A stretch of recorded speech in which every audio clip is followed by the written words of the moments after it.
I'm Cliff Ribner, and I want to talk to you today about a particular type of collectivist institution. Unions are never what they present themselves to be. They pretend that they are for the workers. What they really are is they're for themselves. All collectivist institutions all have two things in common. First of all, they're Marxist. They're always Marxist because they are always all about promoting a collective as opposed to an individual interest. And anytime you have anyone promoting a collective interest of some kind, it's inherently Marxist, at least since Marx was, of course, just a propagandist in many ways. But he basically spelled out what the collectivists want. And they all want the same thing. They just present it in different ways. It's different ways of selling the same garbage. It's always the same thing. And it's always against the individual. They pretend that they're going to be liberating. They try to promote themselves. They always use lies to promote themselves. They pretend that they have their own morality, but there is no morality without God, and there is no God in collectivism, because the fundamental aspect of it is the denial of the individual soul. And in order to deny the individual soul, they have to deny religion. And the French Revolution was very explicit about it. They were very hostile to the church. Obviously, in France, the Catholic Church had a particular role, and many horrible things were done in the name of the church, including killing Protestants. That was the policy of Louis XIV. It was terrible. The church was a sitting duck for people to poke fun at it in many ways. There were hypocrites within it. There were bishops who just were into the money. And the church had a great deal of property in France. That was something that was specific to the French Revolution. And that was the first collectivist revolution, at least arising out of an existing relatively recent monarchy or kingdom or country. The Russian Revolution was, in many ways, it started out as a way to liberate. That was what they were talking about. But what happened was the Marxists took over. And they managed to do that. It was a tiny minority of the actual revolutionaries, but they were willing to use any means necessary. It was the fact that they were sociopaths. They were totally immoral. They were willing to kill anyone who got in their way. And that's basically how they succeeded. It was a military victory over the Russian people. And they imposed all the attributes of a conquering country over those people. And that's what those bureaucracies were. Collectivized the land. They forced people off their own private farms. They accused farmers who owned their own land of being terrible people and killed them all. And they forced people into collective farms. It was all based on crazy economic theories, just complete nonsense. The result was millions of people died. And it was all for nothing. It was terrible. And not just the Russian people, but they conquered Ukraine. They spread it as much as they could. The nature of it is it never recognizes national boundaries. It doesn't recognize anything other than the revolution. But it's always against the individual. It pretends that it's going to liberate people. It always does exactly the opposite because it takes away all property rights. That's what Marx was proud of saying. Yes, we communists want to take away all private property. And that's when you take away a person's private property, that person is stripped of everything they have. And basically they said the state is in charge of everything. The state meaning the people that run the state, because it's never just the government. It's who has the levers of power within the government. And they made politicians and bureaucrats in charge of the whole country. And everybody was reduced. Many Russians had been serfs before the revolution. They wanted to end serfdom. And in fact, the last czars were getting rid of serfdom. But the communists made everyone a slave. And that's why they viewed the American Revolution correctly as the antithesis of what they were doing. And they looked at the one thing about America that they could accuse us of doing wrong. And that was slavery, which existed until 1865. We didn't invent it. It was a leftover from the old civilization, and it was guaranteed that we were going to get rid of it eventually. The British made it illegal in 1832. We made it illegal in 1865.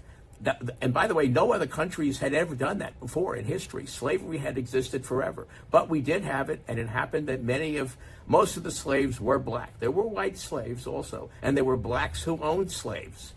just like there had been in the Caribbean. And 90% of the black slaves from Africa ended up in the Caribbean. They didn't end up in the United States. The United States had about 3% of all the slaves that came from Africa. Anyway, that was the thing that the communists could use. And Karl Marx himself, that's what he could accuse us of doing wrong. And that slander has persisted until even right now. The 1619 Project that the New York Times promoted and is being promoted in all our schools, it lies and it tells all the students that America was always about nothing but enslaving black people. The black people built the country, that the real founding of the country was when the first slaves came here, and that was what the country was all about. It's all an absolute lie and a slander, and it's an old Marxist slander. And if you listen to Al Sharpton, he sounds just like Karl Marx. He's spouting, accusing everyone of being a racist, and it's all just nonsense. We have all of our taboos and laws forbid racism. Anyway, communism is an expression of collectivism. Collectivism is when a few people are able to control everyone. And that's what it's all about. It's all about power. And they use lies and military means to control the population. In Cuba, it was just a military victory. They took away everyone's guns so that none of the people have guns. They can't fight them. And it's been a military dictatorship the entire time the Castros have been in charge. That's what happened in Russia also. They took away everyone else's guns. Same thing in China. And the way the communist Chinese were able to achieve their victory over the free Chinese, they would put human shields in front of their army. They would put ordinary citizens in front of their army so that the opponents of the communists were forced into choosing whether to kill old people, women. They often stripped them of their clothes, children, in order to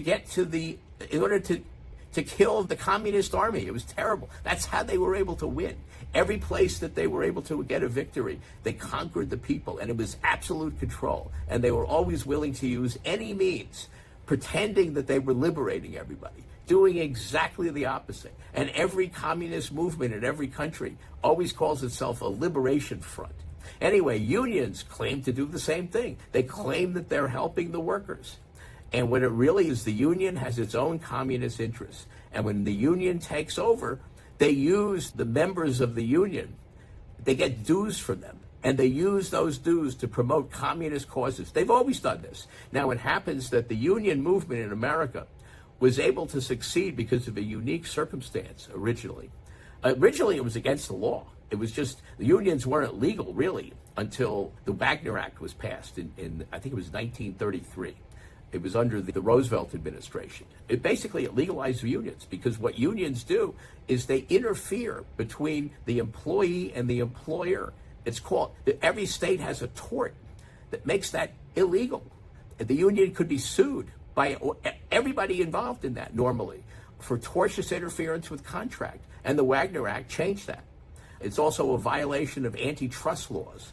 And originally, the antitrust laws were mainly used to go after unions. They really were not used, not until Theodore Roosevelt, the first Marxist president, not until he threatened to use the antitrust laws against companies were they really used against businesses.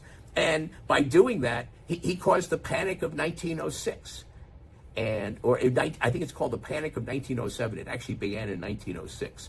And that's the way all panics are caused, by the government frightening businesses with the power, because the government has a monopoly on the power of violence. And the power of violence always defeats the power of the market. Companies, the power of corporations, the power of businesses is a function of market power. Market power is when someone has something that other people want to buy. That's the only thing market power is. It's inherently good. In fact, it has no value unless there's really a buyer for it. And the reason people get rich in business is because they're offering a product that other people want to buy. That's so that they're not stealing it from people. And they create value. And of course, there's ways of maximizing the financial benefits of that, turning the company into a public company and having stock, which mirrors the value of the company and becomes marketable by itself. Anyway, unions have their own interests always. And that's why they can't succeed anymore. But it happens that at the turn of the century, we were in a situation where there had been a huge number of immigrants from Europe that came to America, primarily Europe. And there was a situation for basically until the 1920s where the number of potential employees greatly outnumbered the number of jobs, even though there were plenty of businesses around. That was the only reason that unions were able to succeed, because they were able to say, well, you need us to fight for you because you don't have enough market power by yourselves. Because each employee has his own market power. It's whatever skill he has to offer the employer.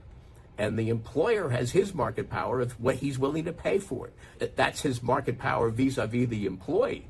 His market power, which creates his wealth, is that he's got some good or service that people want to buy. And the value of market power is measured in money. That's one of the great virtues of money. And what happened was, with the Panic of 1907, some wealthy people and the Marxists who were in charge of the government. And yes, Woodrow Wilson was a Marxist. He got to be elected president because Theodore Roosevelt split the Republican vote by choosing to run as a third party. Theodore Roosevelt himself had been a Marxist. He had created the FBI and the FDA. The FDA basically claimed that it had the power to dictate everything that would happen in the most important part of the economy at that time. Most of the economy was agricultural at that time. And of course, agriculture goes to market. First, the farmers grow it, then it goes to middlemen, and then it goes to, there weren't really supermarkets in those days. Supermarkets came later. But there were markets. People bought food. And that agency claimed the power over every aspect of it. It was formed based largely on a fraud. There was a book by a communist named Upton Sinclair who wrote a book about the meatpacking industry, which made it possible for people living in cities to have fresh meat. That was not possible before the meatpacking industry. It was an incredible technological development that the meatpacking industry was developed. And he wrote this book claiming the meatpacking industry, this is what communists think all the time about all businesses, that the meatpacking industry was only interested in poisoning its customers and doing terrible things to its employees.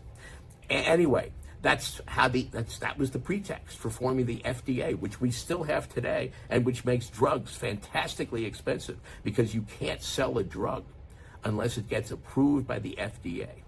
So that we have to go beg, basically, unless they give it its approval, the sellers of it can't sell it, as if they were only interested in poisoning their customers, which is crazy. They could be sued if that was true. Anyway, there's a million reasons why it's nonsense. All of Marxism is based on nonsense. But unions are based on Marxist ideas, and what happens is they're always run by Marxists. Now, it happens that Jack Kennedy, in an executive, public employee unions were completely illegal until 1962. Other than in the state of Wisconsin, a governor had recognized it. But basically, everywhere in the country, there were no public employee unions. And the public schools were much better than they are now. There's no comparison. Even FDR recognized that public employee unions were absolutely outrageous. They had no basis because there was no business going on. The union would simply be interposing itself in the negotiations for union contracts with the people with the representatives of the people. And it happens that because the unions would be giving political contributions to at least members of a particular party, the Democrat Party, they were basically negotiating with themselves. And the politicians would end up giving them benefits that were way out of proportion. And today we have states that are completely captives of the public employee unions. California and Illinois. In fact, Illinois adopted some constitutional amendment permitting public employee unions. The reality is they're completely unconstitutional because there is no representative of the real of the people that are paying the bill, the taxpayers. There is no one there representing us in that transaction when you have unions negotiating with politicians that they helped elect. And whenever a state is completely run by Democrats, you can be sure the public employee unions got those Democrats elected. So it becomes a self-perpetuating power machine. And that's one of the reasons. But basically, public employee unions are just lobbying organizations that have no right to exist under the guarantee clause of the Constitution, which guarantees us a Republican form of government in which the people elect the people that have power in the government. And by permitting public employee unions, they end up having power in the government, but they're not elected by us. And they don't really represent even the public employees who they pretend to represent. They really just represent themselves. And political movements, they're primarily concerned with politics. The teachers union has become completely Marxist, and they promote that stuff in the schools.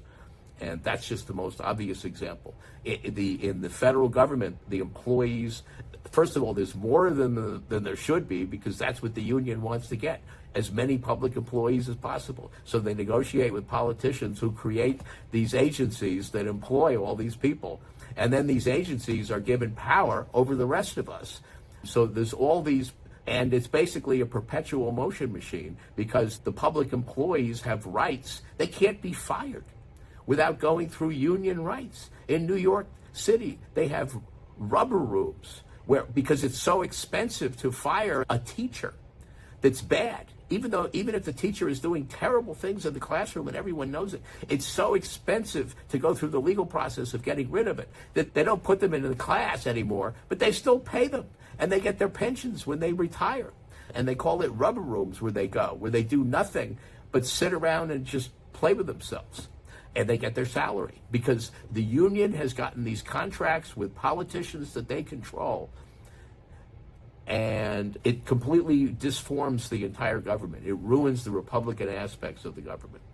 And there's many more federal employees than there should be. In fact, all of those federal agencies, those alphabet agencies, all of them are completely unconstitutional for many reasons. Each one is unconstitutional for its own particular reasons, but they're all unconstitutional because they have all three powers of government. Our founders in the Constitution made sure that no branch of the federal government had more than one. They either had executive or legislative or judicial power, and those agencies have all three powers. They impose orders on people, and only a court could do that in real life. They write their own laws. They're literally judge, jury, and executioner. They were banned in the Constitution, and in the Declaration of Independence, there are one of the complaints that they were fighting about was the presence of bureaucrats that the king had appointed in violation of a previous, basically the English Constitution, which was called the English Bill of Rights, which the King of England was forced to agree to in 1689 to become king. He had to renounce the ability to have what's called courts of star chamber, ecclesiastical courts, and also these bureaucrats. He had to renounce the ability to have that. And what it is, each of these bureaucracies is created claiming it has some moral basis for that surmounts all other legal ideas to order people around. Things like the Environmental Protection Agency, all of these there's nothing about the environment in the Constitution. They don't have, and what they do is they claim moral superiority of the environment, that they have a better way to run land than the owners. And that's what they do. They dictate how owners of land can use their land, and they prevent them from using land. That's what they really do. And it ends up becoming very expensive to use your own land. Anyway, unions are always socialist or communist organizations, and they should be banned. They are unconstitutional. The Wagner Act is unconstitutional. Public employee unions are completely illegal. They violate the Constitution in multiple ways.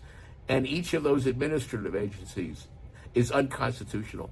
The fact that they have three powers alone tells you they're unconstitutional. They have more power than any of the actual branches of government. And there's nothing in the Constitution permitting any of them. The fact that Congress passed the laws permitting it, and the president signed it, and the courts rubber stamped them. The courts rubber stamped them all based on one clause in the Constitution the Interstate Commerce Clause that doesn't have anything to do with those things. In fact, it means exactly the opposite. The purpose of the Interstate Commerce Clause was to protect businesses from being bullied by states that they weren't originally from. That was the purpose of it. James Madison made that very clear in the Federalist 42. Anyway, I'm Cliff Ribner, and I hope you like what I have to say, and if you do, please show that you like it and let other people know about it, and go to my website, cliffordribner.com, and read my book, Freedom's Last Stand. Thank you.